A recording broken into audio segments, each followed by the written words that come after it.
Hello guys, this is Ankur Kaushik and you are welcome on our channel UPSC accessible.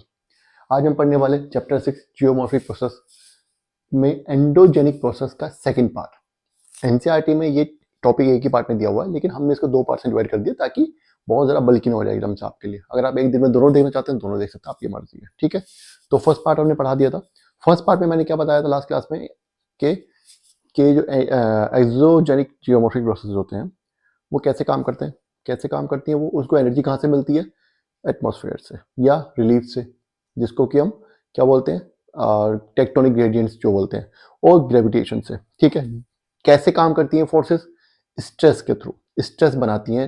समझ रहे हैं ना, material के अंदर स्ट्रेस बनाती हैं, जिस स्ट्रेस की वजह से ये अपना एंगुलर मोमेंटम इनमें स्लिपेज हो जाती है। ठीक है, समझ आ गया था ये सब चीज़ आपको, मेरे ख्याल से समझ आ गई थी। और भी दो तीन बातें बताई थी हमने लास्ट क्लास में, जैसे कि डिन्यूडेशन के बारे में बताया था। डिन्यूडेशन के एक्सोजेनिक प्रोसेस में जितने भी टर्म्स आती हैं, जैसे कि ट्रांसपोर्टेशन या वेदरिंग या जो भी कुछ है, उन सबको हमने डिन्यूडेशन का नाम दिया था। डिन्यूडेशन का मतलब अनकवर करना। आज जो बेसिकली हम पढ़ने वाले हैं, ठीक है, हाँ एक चीज और, ये चार्ट भी बताया था मैंने लास्ट क्लास में। इसमें मैंने बताया था कि ड्राइविंग जो फोर्सेस क्या बोलते हैं, मैकेनिज्म प्रोसेस कौन सा है, वेदरिंग, मास वेस्टिंग और इरोजन, और इसके लिए ड्राइविंग फोर्स कौन सी है। तो ये चार्ट जरूर देखना आपको बार बार, ठीक है, याद रहना चाहिए। आज जो हम पढ़ने वाले हैं, आज का पढ़ने वाले हैं, आज बेसिकली हम क्लाइमेट और क्लाइमेटिक रीजन्स के बारे में पढ़ने वाले हैं कि एक क्लाइमेटिक रीजन में, अलग अलग क्लाइमेटिक रीजन में अलग अलग तरीके से एक्सोजेनिक प्रोसेस कैसे काम करते हैं। और एक चीज और है, रॉक का स्ट्रक्चर भी तो डिपेंड करता है। अगर मान लीजिए रॉक कोई हार्ड है तो उस पर हवा और पानी उतना ज्यादा असर नहीं करेंगे, है ना। अगर रॉक सॉफ्ट है तो ज्यादा असर करेंगे। या सपोज कीजिए कोई रॉक ऐसा है जिसमें कि पानी से जल्दी डिजोल्व हो सकता है वो, तो वहां पे जो होगा, जो एक्सोजेनिक प्रोसेस होगा, उसकी स्पीड तेज होगी। लेकिन कुछ रॉक ऐसे हैं जो पानी बिल्कुल डिजोल्व नहीं होंगे, बल्कि पानी मिलने के बाद और ज्यादा सीमेंट हो जाएंगे वो, और जरा हार्ड हो जाएंगे। तो वहां पे एक्सोजेनिक प्रोसेस जो दूसरे तरीके से होगा, उसका रेट अलग होगा, है ना। तो यही सब चीजें हमें इस बारे में हम थोड़ा पढ़ना है आज। चलिए, तो एनसीईआरटी क्या बोल रही है, as there are different climatic regions. जैसे कि हमें पता है कि क्लाइमेटिक रीजन्स तो अलग अलग होते हैं। भाई ये हमारी अर्थ है, इस पूरी अर्थ पे क्लाइमेटिक रीजन से क्लाइमेट एक जैसा थोड़ी ना है।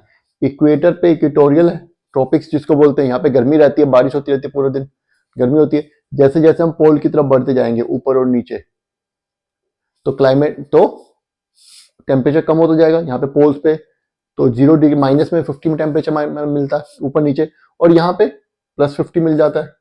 इतना है ना डिफरेंस।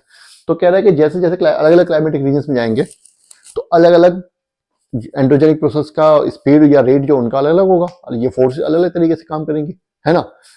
तो उन्हीं के बारे में आज हमें पढ़ना है। तो कह रहा है कि क्योंकि क्लाइमेटिक रीजन में वेरिएशन होती है, owing to variation in thermal gradients. Climatic region में वेरिएशन डिफरेंट जो होता है, कहाँ से आया, वो थर्मल ग्रेडियंट की वजह से, टेम्परेचर डिफरेंस, है ना।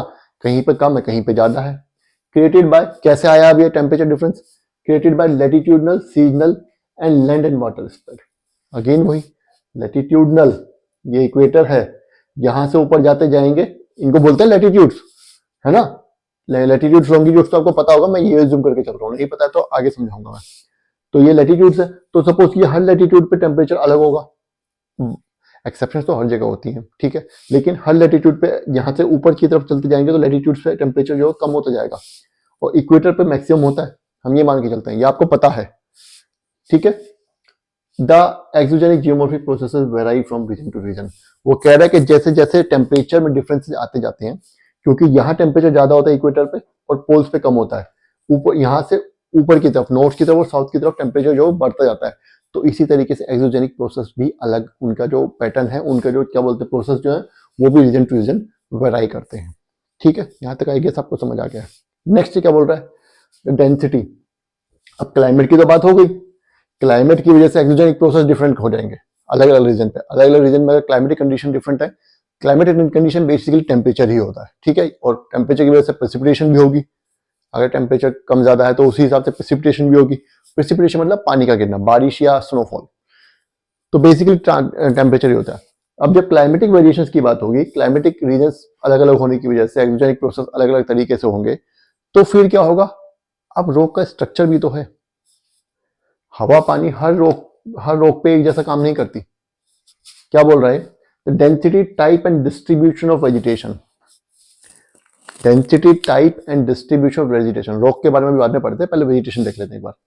Density, type and distribution of vegetation, उस जगह पे किसी क्लाइमेटिक रीजन में टेम्परेचर रोल तो है, वेजिटेशन का क्या रोल है, वेजिटेशन का क्या क्या किस टाइप की है, उसकी डेंसिटी कैसी, टाइप कैसा, डिस्ट्रीब्यूशन कैसा है, which largely depend upon precipitation temperature, वो भी लार्जली प्रेसिपिटेशन टेम्परेचर पर डिपेंड करता है। वेजिटेशन तो टेम्परेचर और प्रेसिपिटेशन पे ही डिपेंड करता है, कितनी गर्मी और कितनी बारिश है, इसी चीज पे मौसम कैसा है, इसी चीज पर डिपेंड करता है vegetation. Also exert influence inversely on exogenic geomorphic process, ये भी जियोमॉर्फिक प्रोसेसेस पे इनवर्सली, डायरेक्ट इतना इंपैक्ट नहीं होता, इनवर्सली इसका भी इंपैक्ट होता है। अरे यार हमने क्या पढ़ा कि पेड़ कट रहे हैं इसलिए बाढ़ आती है, क्यों, इरोजन जल्दी होता है क्यों, क्योंकि पेड़ कट रहे हैं। कई बार क्या होता है, पेड़ की जड़ें मिट्टी को बांध देती, बहने नहीं देती, लेकिन वहीं उल्टा ऐसा भी होता है, अगर मान लीजिए पहाड़ों के बीच में पेड़ों की जड़ें घुस गई हैं और रॉक्स हैं, दो रॉक्स के बीच में जड़ें घुस गई हैं, तो वो उन रॉक्स को ढीला भी कर देती है। तो वही वेजिटेशन एक तरफ तो पत्थर पकड़ रहा है, एक तरफ पत्थर को ढीला भी कर रहा है। ठीक है, तो जब बहुत ज्यादा कॉम्प्लिकेटेड चीज नहीं है, लिखी हुई थी इसलिए मैंने बता दिया। अब आगे हम बढ़ते हैं नेक्स्ट पार्ट की तरफ, उसमें देखते हैं क्या लिखा हुआ है। ठीक है,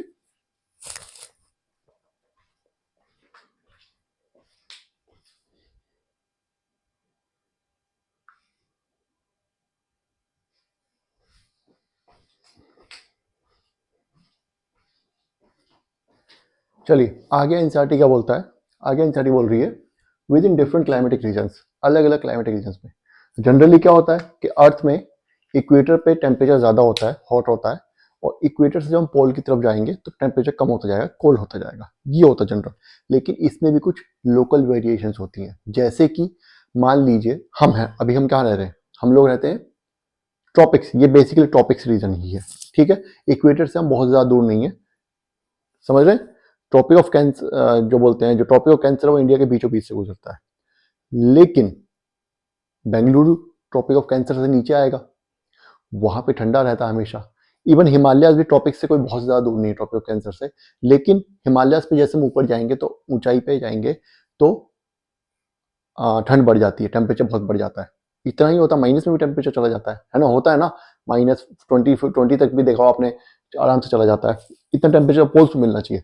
तो वही ये कह रहा है कि वैसे तो जनरली जो टेम्परेचर का डिस्ट्रीब्यूशन वो है पोल से, इक्वेटर से पोल की तरफ कम होना, ठंड बढ़ना पोल की तरफ, लेकिन कभी कभी लोकल वेरिएशन भी हो जाती है, तो उन सब का भी हमें ध्यान रखना है। ऐसा नहीं है कि कोई चीज, कोई अगर मान लीजिए कोई रॉक है वो इक्वेटर पे है, तो आप सोचेंगे कि इसका तो इक्वेटर पे है तो यहाँ पे गर्मी होगी, नहीं, क्या पता उसका एल्टीट्यूड ज्यादा हो तो वहां पे ठंड हो जाएगी, तो फिर एक्सोजेनिक प्रोसेस फिर उस हिसाब से काम करेगा। ठीक है, वो भी समझाऊंगा अभी कैसे। क्लाइमेटिक रीजन देयर में भी लोकल वेरिएशंस, लोकल वेरिएशंस हो सकती हैं। ठीक है, समझ रहे हैं। Of the effects, variation of the effects of different climatic elements due to altitudinal differences, किस वजह से हो सकती हैं, किसके इफेक्ट से, एल्टीट्यूडल डिफरेंसेस होने की वजह से। एस्पेक्ट वेरिएशंस, एस्पेक्ट वेरिएशन का मतलब, ये थोड़ी इंपॉर्टेंट टर्म है, इसको देखिए जरा। एल्टीट्यूडल डिफरेंसेस मैंने आपको बता दिया कि अगर ऊंचाई बढ़ेगी तो ठंड बढ़ जाती है, भले ही वो रीजन जो वो टॉपिक्स में हो, लेकिन अगर ऊंचाई बढ़ेगी तो ठंड बढ़ जाएगी। ठीक है, दूसरा हमारा एस्पेक्ट है, कैसे होती है लोकल वेरिएशन, एस्पेक्ट वेरिएशन से। मतलब इसका सबसे एग्जांपल अगेन हिमालयाज लेते हैं हम।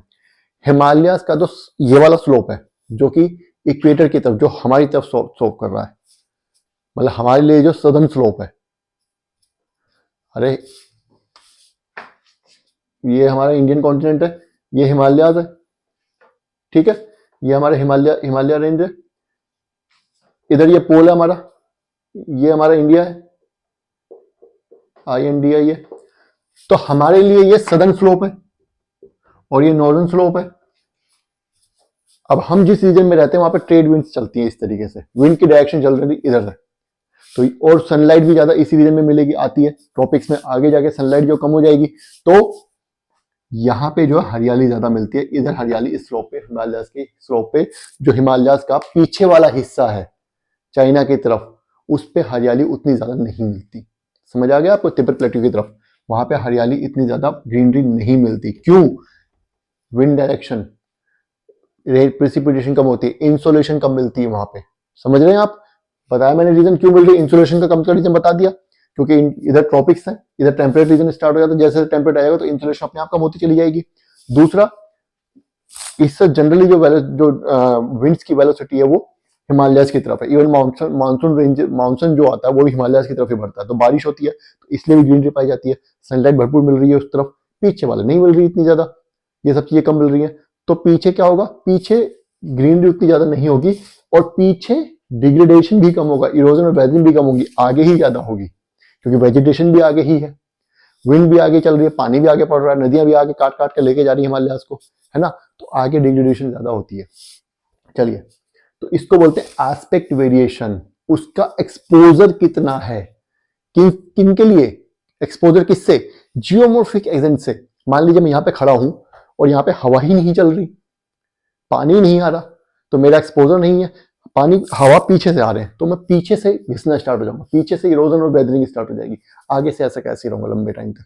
बिल जब पीछे पूरा हो जाएगा तो यहां से घुसते घुसते वो फिर आगे भी करने लगेगा, लेकिन आगे सबसे एंड में नंबर आएगा। समझे, इसको बोलते हैं एस्पेक्ट वेरिएशन, एक्सपोजर कितना है उसका। And variation amount of insolation, amount of insolation में वेरिएशन, इंसुलेशन मतलब धूप कितनी पड़ रही है, received by north and south facing slopes as compare to east and west facing slope. North and south facing slope के कंपैरिजन में किससे, east and west facing slope. North and south का मैंने एग्जांपल अभी आपको दिया, ईस्ट एंड वेस्ट में अब आप एक बार देखिए, ईस्ट से सूरज उग रहा है, वेस्ट में छिप रहा है, तो ऑब्वियसली बात है दोनों में इंसुलेशन डिफरेंस होगा। हम लोग क्या करते हैं, घर खरीदते हैं तो क्या करते हैं, ईस्ट फेसिंग लेते हैं, क्यों, वहां धूप जो आती है कम आती है, सुबह सुबह आती है, उसके बाद फिर पीछे चला जाता है। लेकिन जो वेस्ट फेसिंग घर होते हैं उसमें धूप बहुत कड़ाके की पड़ती है, बहुत ज्यादा तेज पड़ती है ना, तो इसका मतलब इंसुलेशन में डिफरेंस आ रहा है, तो वही कह रहा है कंपेयर करना, वो भी कंपेयर कीजिएगा। अगर आप मान लीजिए हमें बता रहा है यहाँ पे कि हम जब कंपेयर करते हैं कि कहाँ पे किसी रीजन में एक्सोजेनिक प्रोसेस कितना हुआ होगा, बेसिकली इरोजन और वेदरिंग कितनी हुई होगी, तो हम ये भी देखते हैं कि उस, मान लीजिए हम किसी पहाड़ की बात कर रहे हैं, किसी माउंटेन क्लिफ की, उस क्लिफ का क्या, उस क्लिफ का डायरेक्शन कैसे है, वो नॉर्थ साउथ में या ईस्ट वेस्ट में है, उस हिसाब से भी हम इंसुलेशन का आइडिया लगाते हैं। वहां पे विंड्स का पैटर्न क्या है, पानी का पैटर्न क्या है, क्या वहां से नदियां बहती हैं, प्रिसिपिटेशन कितनी होती है, तो ये सब अंदाजा लगाते हैं, तभी हम पता चलता है। क्योंकि देखो ये इरोजन वेदरिंग एक दिन का काम नहीं है, ऐसा नहीं है कि कल रात इतना था पहाड़ आज 2 किलोमीटर छोटा हो गया, नहीं ऐसा नहीं है, ये लाखों सालों तक चलता है। हम नहीं कर सकते, हम सिर्फ अंदाजा ही लगा सकते हैं, हम सिर्फ कैलकुलेशन कर सकते हैं, और वो कैलकुलेशन करने का बेसिस ये सब चीजें हैं जो यहाँ पे बता रहा है। ठीक है, इन सब से हम कैलकुलेशन करते हैं। तो नॉर्थ साउथ समझ आ गया, ईस्ट वेस्ट आपको समझ आ गया स्लोप्स में डिफरेंस। ठीक है, आगे जाते हैं further, due to differences in wind velocities. अब विंड तो चल रही है, विंड की वेलोसिटी में डिफरेंस है, ये तो छोटे आराम से समझने आने वाली बात है कि अगर विंड वेलोसिटी ज्यादा होगी तो एक्सपोजर ज्यादा होगा, तो जियोमॉर्फिक प्रोसेस एक्सोजेनिक ज्यादा काम करेंगे, मतलब वेदरिंग और इरोजन ज्यादा होगा, है ना। डायरेक्शन क्या है, अगेन मैंने हिमालय का एग्जांपल दिया था, डायरेक्शन इधर है तो पीछे वाला तो नहीं होगा इरोजन कुछ भी, है ना। Amount and kind of precipitation, precipitation कितनी हो रही है और प्रिसिपिटेशन किस तरह की हो रही है, मतलब बारिश हो रही है, स्नोफॉल हो रही है, या हेल ओले पड़ रहे हैं, समझ रहे हो ना। तो प्रिसिपिटेशन कैसी हो रही है, precipitation it's intensity, amount of precipitation, kind of precipitation, और उसकी इंटेंसिटी, मतलब जल्दी जल्दी होती है, बहुत टाइम बाद होती है, उस पर भी डिपेंड करता है। सिर्फ बारिश होना काफी नहीं है, बारिश कितनी हो रही है, बारिश कितनी देर बाद हो रही है। मान लीजिए अभी बारिश हुई, सपोज की आज बारिश हुई, पानी सूख गया, ठीक है, फिर हो रही है बारिश 2 महीने बाद, तो वो इतना इंपैक्ट नहीं डालेगी। लेकिन अगर मान लीजिए अभी बारिश हुई, पानी सूखा नहीं है, ठीक है, उससे सूखने से पहले दोबारा फिर कल से फिर बारिश होगी, तो जो रॉक्स ऑलरेडी जिनमें नमी है, फिर दोबारा बारिश होगी तो और ज्यादा लूजन अप हो जाएंगे, तो उनका इरोजन जल्दी होगा कंपैरेटिवली, समझे। तो इसलिए इंटेंसिटी भी मैटर करती है बारिश की, प्रिसिपिटेशन की। अमाउंट और काइंड तो करता ही है, इंटेंसिटी मैटर करती है। The relation between precipitation evaporation, पानी सूख कितनी जल्दी रहा है, इवेपोरेशन और प्रिसिपिटेशन। मान लीजिए प्रिसिपिटेशन हो रही है लेकिन धूप पड़ती है, पानी तुरंत भाप बन जाता है, उससे भी फर्क पड़ता है। जल्दी जल्दी, मैंने क्या बोला था, अगेन टेम्परेचर डिफरेंस आता है, जब पानी पड़ेगा तो वेट हो गया ना, अब फिर इस पर धूप पड़ेगी, इवापोरेशन हो गया, पानी जल्दी सूख जाएगा, फिर इसका टेम्परेचर बढ़ जाएगा, तो टेम्परेचर चेंजेस की वजह से फिर दोबारा इसमें क्रिस्टलाइजेशन, टेम्परेचर चेंजेस की वजह से क्या होता है, मॉलिक्यूलर स्ट्रेस पड़ती है। बताया था मैंने आपको मॉलिक्यूलर स्ट्रेस के बारे में पढ़ा था लास्ट क्लास में, इसी के फर्स्ट पार्ट में, एक्सोजेनिक प्रोसेस के मॉलिक्यूलर स्ट्रेस पड़ती है इन सबसे। रिलेशन बिटवीन प्रिसिपिटेशन इवेपोरेशन, जल्दी जल्दी हो रहा है कि नहीं है। डेली रेंज ऑफ टेम्परेचर, मतलब एक दिन में मिनिमम टेम्परेचर कितना रहता है, मैक्सिमम टेम्परेचर कितना रहता है। एग्जाम्पल राजस्थान, हमारे जो रेगिस्तान है, सैंड डेजर्ट्स, वहां पे क्या होता है, वहां पे डेली टेम्परेचर, जिसको डायरनल रेंज बोलते हैं, डेली रेंज ऑफ टेम्परेचर जो होती है बहुत ज्यादा है। दिन में बहुत ज्यादा गर्मी होती है, रात को वहां पर रजाई ओढ़नी पड़ती है, गर्मियों में भी। कभी जाइएगा देखिएगा, दिन में वहां पे बिल्कुल गर्म है, क्योंकि रेत बहुत जल्दी गर्म होती है, बहुत जल्दी ठंडी होती है। ऐसे ही पहाड़ों पे क्या होगा, पहाड़ों पे ऐसा नहीं होता, पहाड़ों पे डेली रेंज ऑफ टेम्परेचर बहुत कम होती है, दिन में भी ठंड है, रात को थोड़ी ज्यादा ठंड है, और ज्यादा ठंड है, बहुत ज्यादा नहीं होती राइस। लेकिन जो ऐसे टेम्परेचर होते हैं, इवन ट्रॉपिक्स पे भी, इक्वेटर पे भी, दिन और रात में जो होती है टेम्परेचर सेम ही रहता है लगभग, बहुत ज्यादा डिफरेंस नहीं आता, 5-10 डिग्री का डिफरेंस, कोई ज्यादा नहीं होता, 5-10-20 डिग्री ज्यादा नहीं होता डिफरेंस। उससे ज्यादा जब डिफरेंस आएगा तो वो फिर मैटर करने लगता है। अगेन वही टेम्परेचर एक ही दिन में दो बार, एक बार पीक पे चला गया, एक बार बिल्कुल लोवेस्ट आ गया, तो पड़ेगा ना फर्क। टेम्परेचर से तो डिफरेंस, टेम्परेचर से तो मोलिकुलर स्ट्रेस बनती है ना। तो वही वाली बात है, टेम्परेचर अगर जल्दी जल्दी घटेगा बढ़ेगा, एक दिन में घट बढ़ रहा है बहुत ज्यादा, तो उससे मोलिकुलर स्ट्रेस जल्दी बार बार होती है। मान लीजिए यहाँ पे सीजन में होती है, सपोज ये भी गर्मी का सीजन है, ये रोक है, गर्मी का सीजन है, गर्मियों में गर्म रहा, अब विंटर्स आ गया, अब विंटर्स में ठंडा रहेगा, तो साल में दो बार इसका टेम्परेचर चेंज हो रहा है, मोलिकुलर स्ट्रेस पड़ रही है इस पे। लेकिन एक बंदा, ये रॉक जो है, एक रॉक जो है वो राजस्थान के अंदर है, वो बेचारा सुबह गर्म था 50 डिग्री, शाम को -1 या 4 डिग्री, 5 डिग्री, 2 डिग्री टेम्परेचर पहुंच गया, तो बेचारा एक ही दिन में ठंडा भी हो रहा है, गर्म भी हो रहा है। तो इस पे मोलिकुलर स्ट्रेस एक ही दिन में दो बार पड़ गई, उस पर साल में दो बार पड़ रही थी। तो यहाँ पे एक्सोजेनिक प्रोसेस की स्पीड बढ़ जाएगी कि नहीं बढ़ जाएगी, है ना? होगा कि नहीं होगा ऐसा? बिल्कुल होगा। चलिए आगे बढ़ते हैं। Freezing and thawing frequency. कोई रॉक फ्रीजिंग एंड थाई फ्रीक्वेंसी मतलब क्या होता है, रॉक्स जो होते हैं उनके बीच में छोटे छोटे पोर्स होते हैं, उनमें पानी भर जाता है। जब पानी भर जाता है और टेम्परेचर एकदम से मान लीजिए कम चला गया, कम हो गया, तो वो फ्रीज हो जाता है पानी। जब पानी फ्रीज होगा तो उसका वॉल्यूम बढ़ता है, तो क्या होगा, वो रॉक में उसमें स्ट्रेस डालता है, अंदर से डालेगा ही, है ना? तो फिर क्या होगा, वो रॉक फैलेगा थोड़ा सा, अगले दिन मान लीजिए टेम्परेचर फिर से कम हो गया, वो पानी फिर पिघल गया, तो फिर दोबारा स्ट्रेस रिलीज हो जाएगी। तीसरे दिन क्या होगा, लेकिन उस पत्थर का जो क्रैक था उसका साइज थोड़ा बढ़ चुका है, क्योंकि पानी ने तो उसको बढ़ा दिया था, जब फ्रीज हुआ था तो अपनी जगह बनाई थी, तो उस क्रैक का साइज थोड़ा बढ़ गया। फिर अगले दिन पानी ठंडा वो हो गया, क्या बोलते, पिघल गया। नेक्स्ट डे फिर से उसमें पानी भरा, और अब की बार जो पानी भरा वो थोड़ा सा ज्यादा होगा, क्यों? क्योंकि क्रैक बड़ा हो चुका है। वो फिर दोबारा फ्रीज हुआ, और फ्रीज हुआ तो फिर दोबारा उसका वॉल्यूम बढ़ गया, उसने क्रैक और बड़ा किया।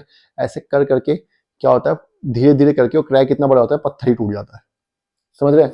तो ये फ्रीजिंग एंड थॉइंग फ्रीक्वेंसी कितनी है, एक दिन में दो बार हो रहा है, एक साल में दो बार हो रहा है, इस पे भी डिपेंड करता है। ठीक है? Rate of exogenic processes, depth of frost penetration, frost कितनी अंदर तक जा रही है, जितनी अंदर तक जाएगी उतना ज्यादा मोलिकुलर स्ट्रेस डालेगी। समझ आ गया?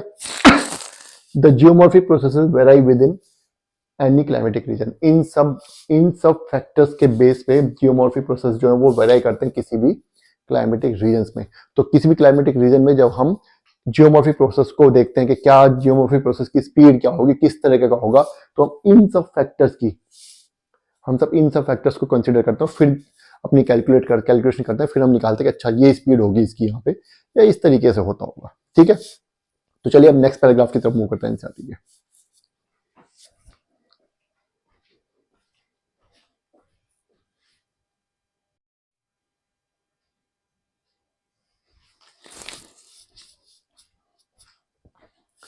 चलिए अब एनसीईआरटी क्या कहती है, क्लाइमेटिक फैक्टर्स बीइंग इक्वल।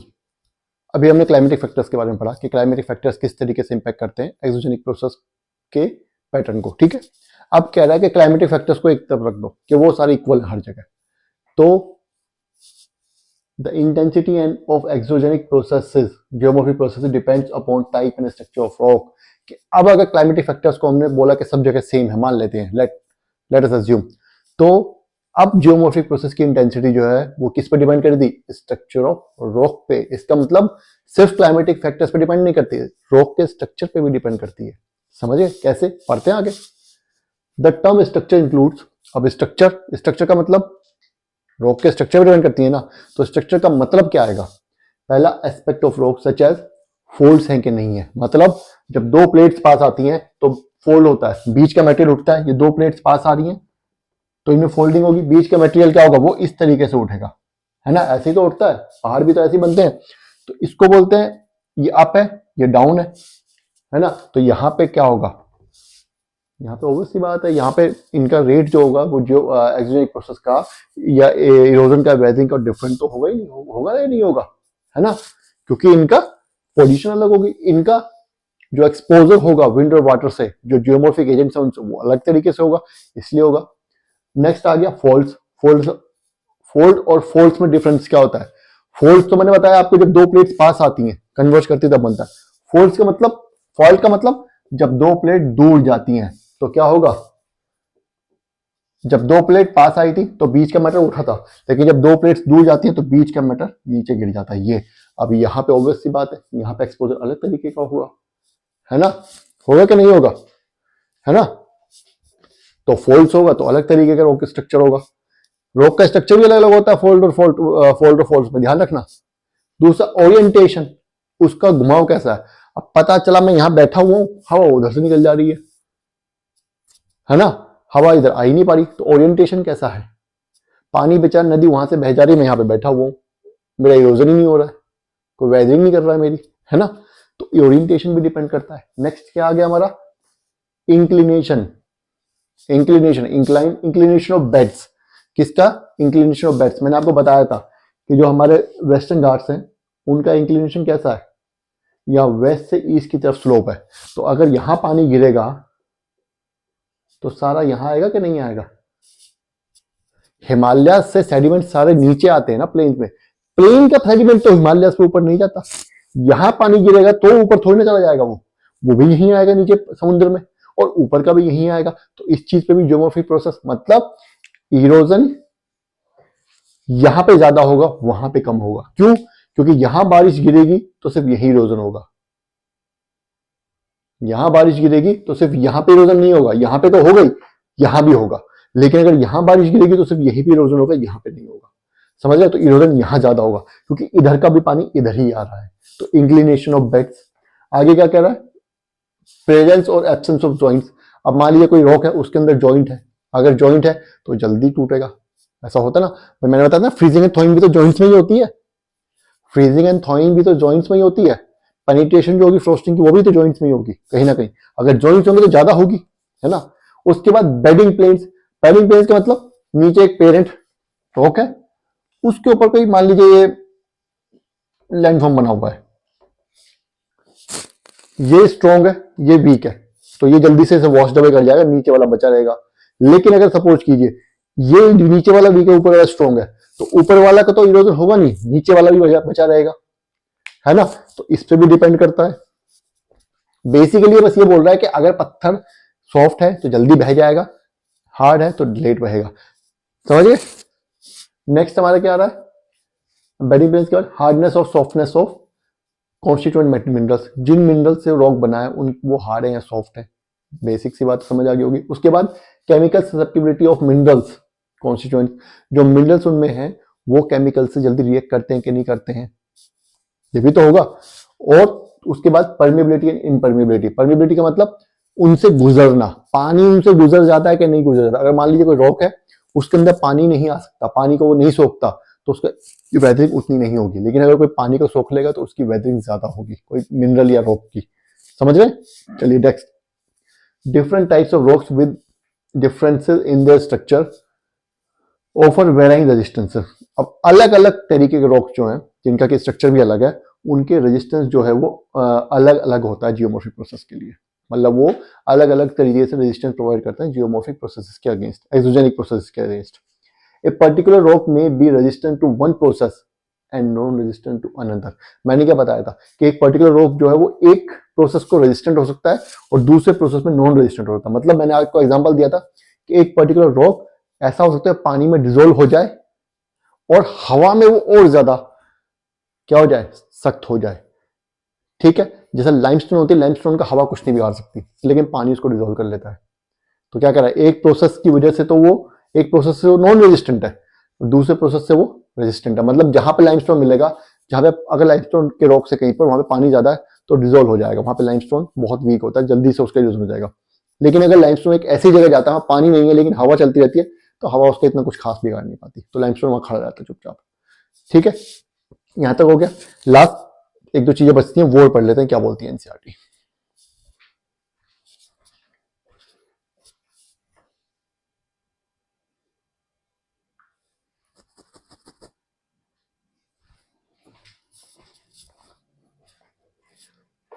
आगे पढ़ते हैं। Under varying climate conditions particular rock में exhibit different degrees of resistance. अलग अलग क्लाइमेटिक कंडीशंस में पर्टिकुलर रॉक जो है वो अलग अलग डिग्री के रेजिस्टेंस जो है उसके पास हो सकता है to geomorphic processes, geomorphic process के लिए, and hence they operate at different rates. इसीलिए क्या होता है, जियोमॉर्फिक प्रोसेसेस जो हैं वो डिफरेंट रेट पे ऑपरेट करते हैं and give rise to difference in topography. और क्योंकि जियोमॉर्फिक प्रोसेसेस अलग अलग क्लाइमेट में अलग अलग रॉक्स पे अलग अलग तरीके से अलग रेट से क्या बोलते हैं क्या बोलते हैं जियोमॉर्फिक प्रोसेस जो ऑपरेट करते हैं, सॉरी फॉर द फॉर्मलिंग, ऑपरेट करते हैं, तो क्या होता है, डिफरेंसेस इन टोपोग्राफी में, मतलब अर्थ के लैंडफॉर्म में जो डिफरेंसेस हैं वो इसी वजह से हैं। किस वजह से? क्लाइमेटिक वेरिएशंस में, रॉक के स्ट्रक्चर चेंजेस में क्या हो रहा है, एक्सोजेनेटिक फोर्सेस डिफरेंट रेट से काम कर रही है हर जगह, अलग अलग जगहों पर। तो इसीलिए हमारी टोपोग्राफी में डिफरेंसेस होते हैं। टोपोग्राफी मतलब जो लैंडफॉर्म में जो डिफरेंसेस होते हैं हमारे, ठीक है। जैसे कि इसका एग्जांपल देता हूं, इरोजन जो होगा वो प्लेन्स में ज्यादा होगा। इंडिया के कंटेक्स्ट में मैं बता रहा हूँ, जो नॉर्दर्न प्लेन्स हैं दिल्ली वगैरह में, उत्तर प्रदेश बिहार, वहां पे इरोजन ज्यादा होगा। साउथ इंडिया में इरोजन कम होगा क्योंकि वहां पे जो सॉइल है वो हार्ड है, वो लावा सॉइल है, वहां पे इरोजन कंपैरेटिवली कम होगा। समझ गए? तो इसलिए अलग अलग तरह की टोपोग्राफी मिलती है। The effects of most of the exogenic geomorphic processes are small and slow. जो एक्सोजेनिक जियोमॉर्फिक प्रोसेसेस हैं उनके इफेक्ट बहुत स्मॉल और स्लो होते हैं, हम तो नोटिस भी नहीं करेंगे। आप किसी पहाड़ पे जाइए, 2 साल बाद जाइएगा वापस, पता कर चलेगा आपको कि वहाँ पे इरोजन हुआ है, कुछ बेहतरीन हुई है, आपको पता नहीं चलेगा, हमारे लाइफ टाइम में पता नहीं चलेगा, बहुत लंबे टाइम के बाद पता चलता है।